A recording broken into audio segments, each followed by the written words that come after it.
now, John Fitzsimmons.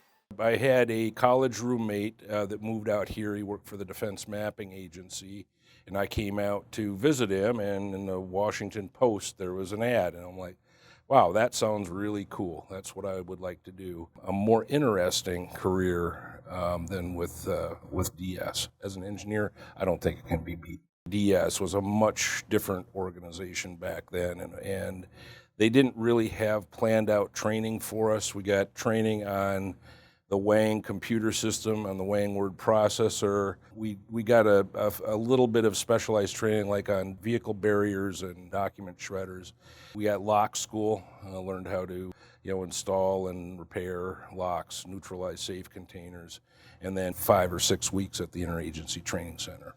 A lot of this has been in the press, going back to the 1950s. We've gone on various escapades and pulling microphones out of our embassies in Russia and in other places. That's a key part of a security engineering officer's job, to find and neutralize clandestine listening devices, computer attacks, and so on, that from an adversary that is trying to obtain our information, generally via technical means.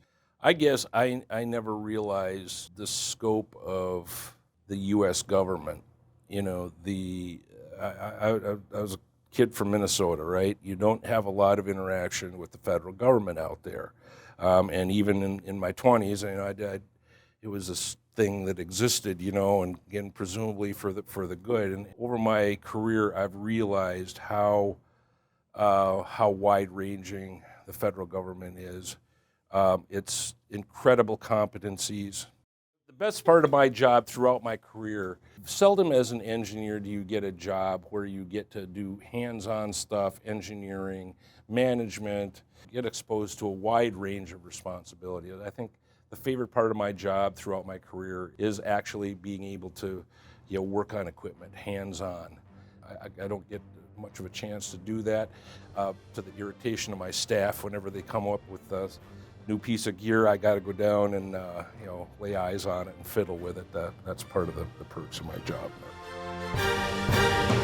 This has been a DSS Oral History with John Fitzsimmons.